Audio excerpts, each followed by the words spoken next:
Ireland में आधी रात, एक आलीशान बंगला, चारों तरफ पुलिस, लेकिन जिस दुनिया के सबसे खतरनाक चोर को ढूंढा जा रहा था वो कोई आदमी नहीं था, वो सिर्फ 7 साल का एक बच्चा था। कहानी की शुरुआत होती है आयरलैंड में, जहाँ बहुत सारी पुलिस की गाड़ियों ने एक बंगले को हर तरफ से घेर लिया। यह घेराबंदी उन्होंने बंगले के मालिक अर्थीस की तलाश करने के लिए की थी, जिसे सरकार ने दुनिया का सबसे खतरनाक चोर घोषित कर दिया था। तभी एक रिपोर्टर की नजर पड़ी कि एक चोर को पुलिस वालों ने पकड़ लिया है, जिसे पूछताछ के लिए ले जाया जा रहा था। उस चोर को पुलिस वाले बंगले से मीलों दूर समुद्र के एकदम बीचों बीच ले गए। वहाँ पर उससे पूछताछ शुरू हुई। मल्च नाम के इस आदमी को पुलिस वालों ने सवालों के जवाब देने के लिए मजबूर किया। अब पुलिस वाले पूछने लगे कि आर्थमीज कहाँ पर है, लेकिन मलच ने इस बात के जवाब में कहा कि अभी तो तुम यह जानते ही नहीं कि इस सब के पीछे का मास्टरमाइंड है कौन, क्योंकि असल में बाप नहीं, उसका छोटा सा बेटा, उसका नाम भी आर्मीज फाउल है, वह इस सब के पीछे है। फिर हम आर्थमीज नाम के उस लड़ी DDHK को देखते हैं। उसे स्कूल जाना बिल्कुल भी पसंद नहीं था, लेकिन उसकी वजह बाकी सबसे अलग थी। सिर्फ 7 साल की उम्र में उसे अपनी टीचर से बहुत ज्यादा पता था। वह उनसे ज्यादा होशियार था और तो और वह चेस का वर्ल्ड चैंपियन रह चुका था। इसके अलावा अर्थस ने अपने बचपन में ढेरों साइंटिफिक प्रोजेक्ट्स बनाए और एक्सपेरिमेंट भी किए। अपने इन प्रोजेक्ट्स और बेहतरीन एक्सपेरिमेंट्स के लिए अर्थस को ढेरों इनाम भी दिए गए। लेकिन इस सब के चलते अब अर्थस अपने आप को सबसे ऊपर समझने लगा था। वह अपने टीचर्स से भी बड़ी बदतमीजी से बात करता। जब बदतमीज अपने स्कूल से घर आया तो वह बहुत खुश था, ये सोचकर कि आज तो पापा के साथ समय बिताऊंगा। लेकिन तभी उसके पिता ने दुखी मन से उसे खबर दी कि उन्हें फिर से एक बिजनेस ट्रिप पर जाना होगा। उदास होकर अर्थतमीज ने अपने पिता से कहा कि मुझे हमेशा आपसे दूर रहना बिल्कुल भी पसंद नहीं है। तभी उसे तसल्ली देते हुए उसके पिता ने कहा कि मेरा काम कुछ ही दिनों में हमेशा के लिए खत्म हो जाएगा, फिर मैं तेरे पास ही रहूंगा। इस बातचीत के बाद बाप और बेटा महल के अंदर साथ साथ चलने लगे और कुछ घंटों बाद अर्थस ने अपने पिता को अलविदा कहा। वही अपने प्राइवेट हेलीकॉप्टर में बैठकर वहाँ से चले गए। अगली सुबह अर्थी हमेशा की तरह अपने कमरे में नींद से उठा। तभी अचानक महल के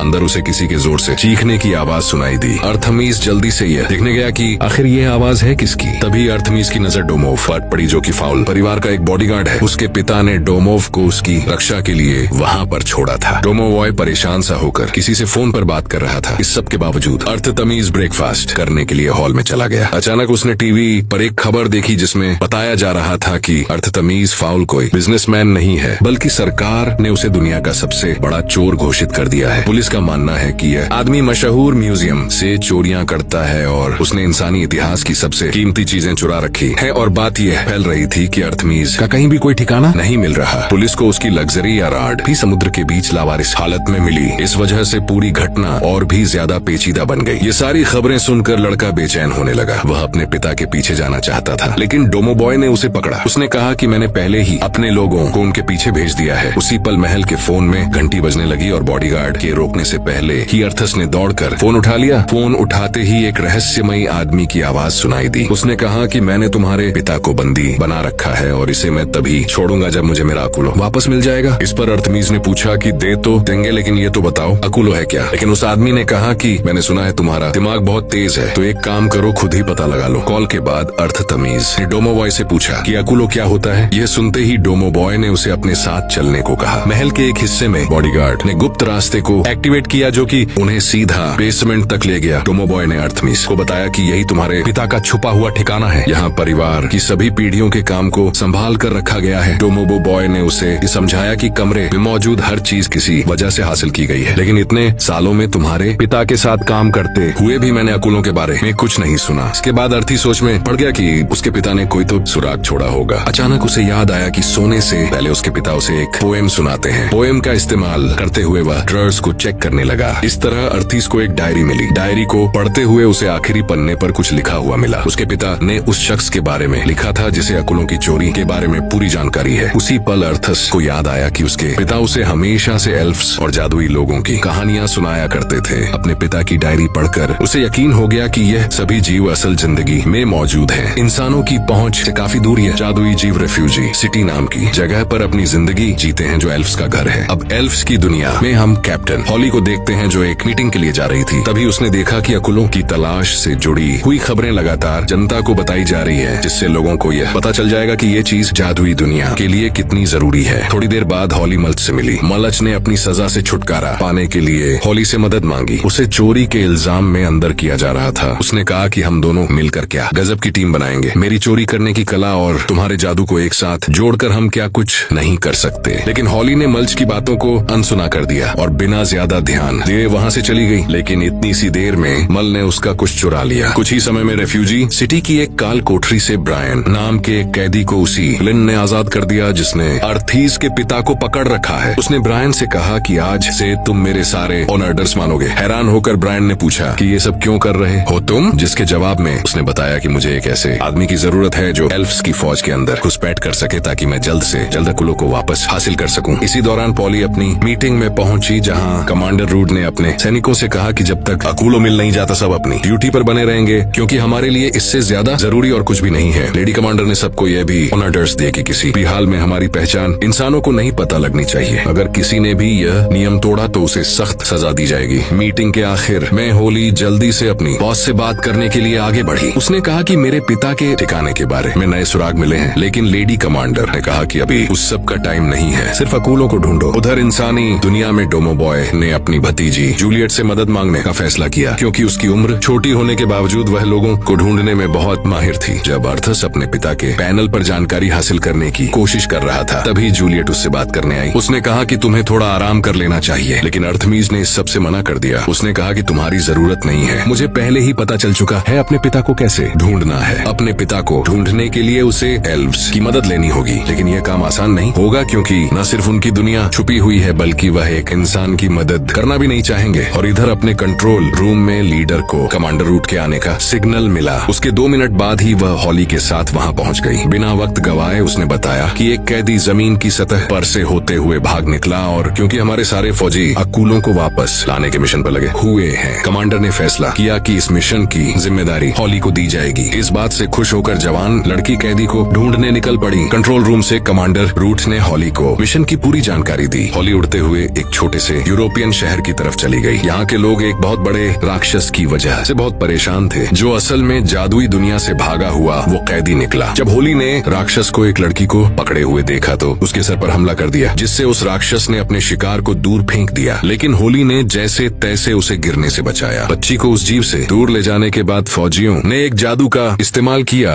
ताकि लड़की के शरीर पर लगे घाव ठीक हो जाएं। इसके बाद हॉली उस राक्षस का सामना करने के लिए आगे बढ़ी और उसे बल्ब की लंबी लंबी तारों में कैद करने की कोशिश करने लगी। लेकिन उसी वक्त राक्षस ने हॉली को पकड़ लिया। एक एल्फ को राक्षस से बचाने के लिए लड़ाई के बीच में कैप्सूल भेजा गया, जिस वजह से वहाँ मौजूद हर इंसान के लिए वक्त रुक गया। इसका फायदा उठाते हुए बाकी सोल्जर्स उस जगह पहुँच गए ताकि उस राक्षस को गिरफ्तार किया जा सके, और साथ ही उन सभी इंसानों की यादें मिटा दी गई जिन्होंने भी होली को देखा था। अब हॉली ने एक दूसरा रास्ता चुनने का फैसला किया और कमांडर रूट की धमकियों के बावजूद भी वह मजबूती से खड़ी रही। उसने कहा कि मैं अपने पिता की खोई हुई इज्जत को वापस जरूर लाऊंगी। इस वक्त अर्थीमीज अपने पिता की डायरी पढ़ रहा था। पढ़ते पढ़ते उसे समझ आया कि उस आदमी ने इंसानों की दुनिया को बचाने के लिए एल्व्स की मदद की थी। वो यह भी जान गया कि वह शख्स जो अकीलों के पीछे हाथ धोकर पड़ा है उसका नाम ओपेल है। इसके बाद अर्थतमीज डायरी में दी गई जगहों में से एक पर डवोन से मिला। वहाँ उसकी नजर हॉली पर पड़ी और तुरंत ही उसके गार्ड ने एल्फ पर अपनी बंदूक से हमला करके उसे बेहोश कर दिया। जैसे ही उन्हें महसूस हुआ कि उन्होंने होली का सिग्नल खो दिया, कमांडर रूट ने अपने एजेंट को बचाने के लिए सभी अलार्म्स बजा दिए। खैर कुछ घंटे बाद होली को अर्थस के बनाए हुए एक पिंजरे में होश आया। गुस्से से भरी हुई सेल्फ ने अपनी शक्तियों से इन लोगों को अपने वश में करने की कोशिश की, लेकिन अर्थीज पहले से इस बारे में जानता था और उसने खास तरह के चश्मे लगाए हुए थे। फिर अर्थस ने कहा कि मैं अपने पिता को ढूंढना चाहता हूँ, उसके लिए मुझे तुम्हारी मदद चाहिए होगी। हालांकि होली का कहना था कि मैं तुम्हारी मदद क्यों करूँ, और तुमने मुझे बंदी बना के बहुत बड़ी गलती की है। बहुत बड़ा बहुत जबरदस्त हमला होने वाला है तुम्हारे ऊपर, मुझे छुड़ा के ले जाएंगे मेरे लोग। इस धमकी के बावजूद अर्थी बिल्कुल नहीं घबराया। उसने कहा कि मैं यही तो चाहता हूँ कि तुम्हारे लोग यहाँ पर आए। कुछ ही मिनटों बाद महल के आसपास के इलाके में एक भयंकर तूफान आने लगा। एल्विस के आने का अंदाजा लगाकर लड़के ने हॉली के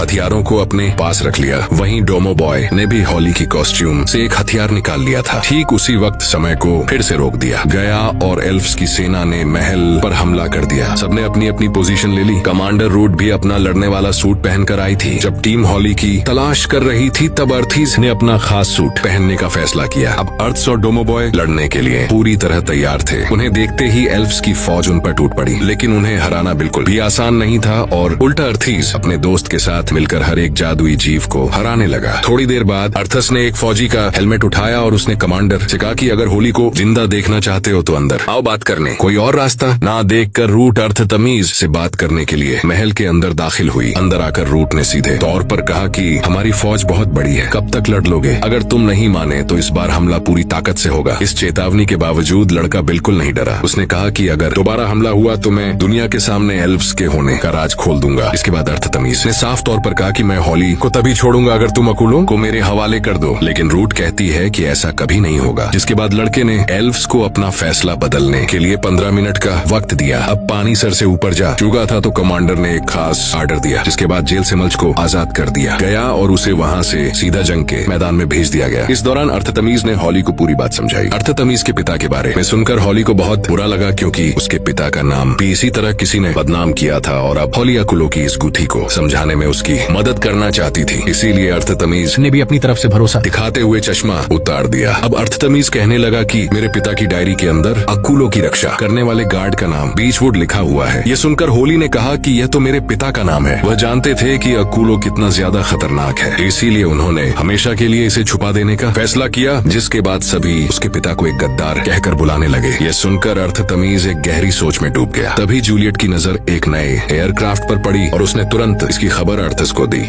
अब मल्च कमांडर के पास पहुंच चुका था। कमांडर ने उसके सामने एक डील रखी कि अगर वह जल्दी से महल तक पहुंचने की एक सुरंग खोद दे तो वह हॉली को बचा सकते हैं। इसके बदले में उसकी सजा बहुत कम कर दी जाएगी। इस बात से खुश होकर मलच तुरंत इस डील के लिए मान गया। इसके बाद मलच सीधा महल के पास वाले समुद्री किनारे पर पहुंचा। उसने अपने मुंह को बहुत ज्यादा ही खोल दिया और धड़ाधड़ पिट्टी खाने और खोदने लगा और कुछ ही सेकंडों में वह महल के अंदर पहुंच गया था। यह घुसपैठ देखते ही डोमोवोए ने अर्थनीस को खबर दी और वह तुरंत समझ गया कि इसे होली को बचाने के लिए भेजा गया होगा। लेकिन किसी की मदद करने से पहले मलच को चोरीचकारी की आदत थी। उसने जल्दी ही महल के अंदर एक खुफिया जगह को ढूंढ निकाला और अर्थतमीज ने भी डोमोबॉय से कहा कि उसे कंपार्टमेंट को खोलने दो, क्योंकि उसके अंदर जो कुछ भी है शायद हमें उसकी जरूरत पड़े। अब तमीज ने हॉली से कहा कि अगर हम मिलकर काम करें तो ये पता लगा सकते हैं कि आखिर मेरे और तुम्हारे पिता के साथ क्या हुआ था। कुछ देर बाद मल्च ने खुफिया कमरे का सबसे मेन दरवाजा खोला और अपने जादू का इस्तेमाल करके अपने सर के बालों की लटों को काबू में कर लिया ताकि वह लोहे की बनकर सिक्योरिटी स्क्रीन को पार कर सके। कंपार्टमेंट खुलते ही मल्च के हाथ वो चीज लगी जिसे सब ढूंढ रहे थे। जल्द ही अर्थमीज और हॉली भी वहाँ पहुँच गए। तभी एल्फ ने अर्थमीज को समझाया कि तुम इसका इस्तेमाल अकेले नहीं कर सकते, क्योंकि इसकी जादुई शक्तियाँ तुम्हारी जान ले लेंगी। इससे पहले लड़का अकूलो के बारे में कुछ और समझ पाता। मल्च ने इस सब की खबर कमांडर तक पहुँचा दी। ये बात किसी तरह ओपेल तक भी पहुँच गई थी, तो उसने अपने सोल्जर ब्रायन को वहाँ पर भेजा। उसी वक्त कमांडर को खबर दी गई कि समय को रोकने वाला डोम ग्लिच कर रहा है। इस पूरी अफरा तफरी का फायदा उठाते हुए गद्दार ब्रायन कमांडर रूट को गिरफ्तार करने के लिए आगे बढ़ा। उसने कहा कि मिनिस्टर्स ने आपस में बात करके एक नए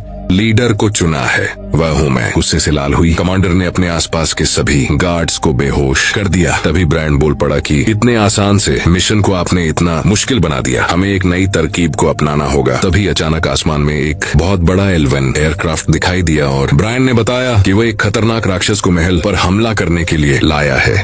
राक्षस की गरजती हुई आवाजों को पास आता सुनकर सभी लोग इधर उधर भागने लगे। उधर होली समझ गई थी कि क्या होने वाला है। अब सेना का सारा कंट्रोल ब्रायन के हाथों में है और उसने सेना को आदेश दिया कि मेंशन के अंदर जादू के इस्तेमाल पर रोक लगा दी जाए। उसने यह भी कहा कि हॉली को बचाने की कोई जरूरत नहीं है, उसका बाप सिर्फ एक गद्दार था। उसी वक्त खतरनाक राक्षस को मशीन से बांधकर महल के अंदर फेंक दिया गया। उसके अंदर पहुंचते ही ऐसा लगा मानो जमीन हिलने लगी हो। अंदर मौजूद सबको संभलने का मौका तक नहीं मिला। डोमोबॉय महल के कमरों में भागता हुआ राक्षस का ध्यान भटकाने लगा। वहीं अर्थीज और जूलियट मिलकर सोचने लगे कि इस राक्षस को कैसे खत्म किया जाए। इस भागा दौड़ी में हॉली झूमर में फंस गई। मलच उसे बचाने के लिए भागा, लेकिन वह खुद भी उसके पास जाकर लटक गया। अपने साथियों को बचाने के लिए अर्थस और डोमोबॉय सोफे को खींचकर उन दोनों के नीचे ले आए, लेकिन उसी वक्त वह राक्षस जूलियट का पीछा करते हुए सामने आ गया। गुस्से में वह सारे सामान को उठाकर फेंकने लगा, जिस वजह से बॉडीगार्ड भी दूर जा गिरा। इसके बाद मलच राक्षस की पीठ पर कूद गया, लेकिन राक्षस ने उसे सीधा उठाकर सीढ़ियों की तरफ फेंक दिया। अकूलों को सुरक्षित रखने के लिए मलच ने उसे निगल लिया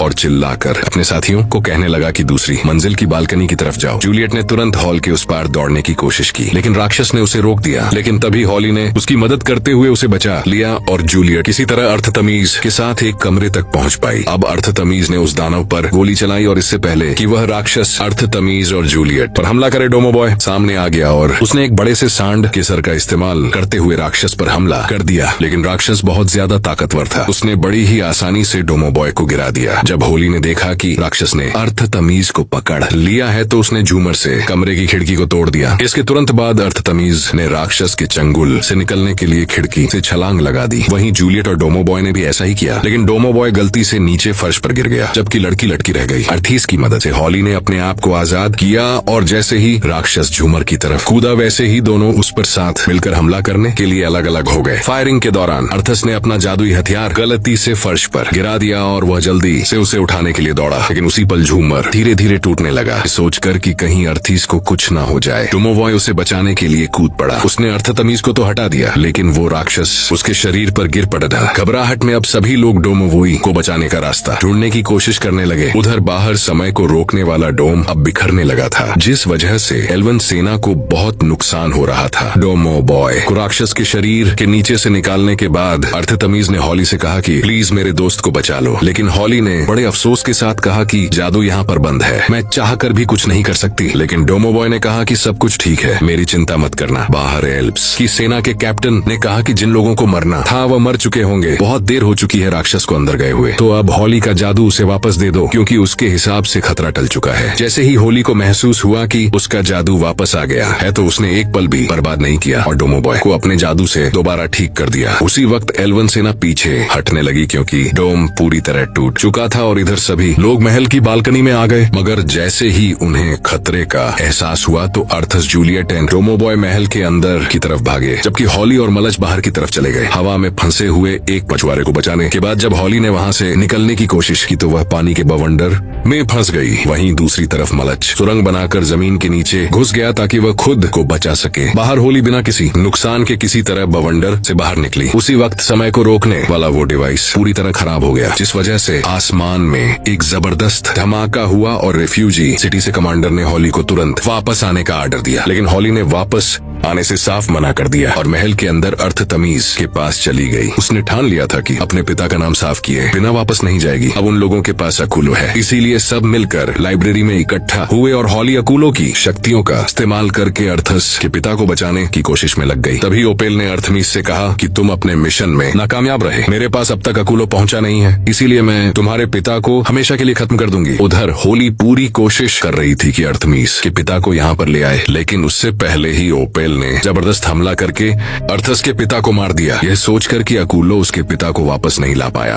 अर्थ तमीज अंदर से टूट गया और अपने पिता को पुकारते हुए महल में इधर उधर दौड़ने लगा। होली ने भी अपने दोस्त की मदद न कर पाने के लिए माफी मांगी, मगर तभी महल के कमरे में हैरान कर देने वाला जादू हुआ। अर्थमीज तुरंत उस कमरे की तरफ दौड़ा जहाँ उसकी अपने पिता से मुलाकात हुई और उन्होंने फट से उसे गले लगा लिया, जबकि दूसरी तरफ ओपेल बौखला गया और गुस्से में जोर जोर से चीखने लगा। जब अर्थमीज के पिता हॉली से मिले तो उन्होंने होली को बताया कि मैं और तुम्हारे पिता मिलकर काम किया करते थे, तुम्हारे पिता कोई गद्दार नहीं थे, वह मेरा एक बहुत बहादुर दोस्त था जिसने एल्फ्स के दुश्मनों से अकूलों की रक्षा करने में बहुत मदद की। फिर अर्थस के पिता ने होली को ओपेल के किए हुए सभी गलत कामों के बारे में बताया, उसे यह बताते हुए कि तुम्हारे पिता की आखिरी इच्छा यही थी कि यह लिस्ट मेरी बेटी को दे दी जाए। दोबारा मिलने पर डोमो बॉय ने अपने बॉस को इमोशनल होकर गले लगाया और जाने से पहले हॉली अर्थमीज के पास आई, जहां दोनों ने अलविदा कहते हुए एक दूसरे का हाथ थाम लिया। होली ने वापस पहुंचकर कमांडर को यह पूरी बात बताई और अपने पिता का नाम साफ किया। सभी सबूतों को देखने के बाद होली को प्रमोट कर दिया गया और इस जांच का पूरा जिम्मा अब उसी के सर पर था। वहीं दूसरी और अर्थ ने भी ओपेल को फोन किया कि तुम्हें पकड़ने का कोई ना कोई तरीका मैं जरूर ढूंढ लूंगा, जिसके बाद वह अपने पिता के साथ एक हेलीकॉप्टर में बैठकर उड़ गया। कुछ देर बाद उन्होंने मलच को भी उठा लिया जो अब उनके साथ था। को जीनियस माइंड, जादू और सस्पेंस से भरी कहानियां पसंद हैं तो वीडियो को लाइक जरूर करें, चैनल को सब्सक्राइब करें क्योंकि अगली कहानी इससे भी ज्यादा खतरनाक होने वाली है। मिलते हैं अगली वीडियो में।